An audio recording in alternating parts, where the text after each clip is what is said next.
பறிக்க போறேன் பிச்சாத்தி எடுத்து. அம்மா பிச்சாத்தி எடுத்துட்டு வாங்க.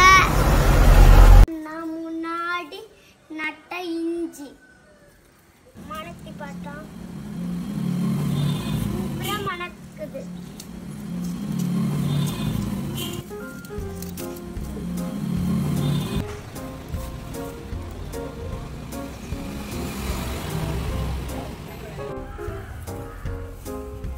பாருங்க,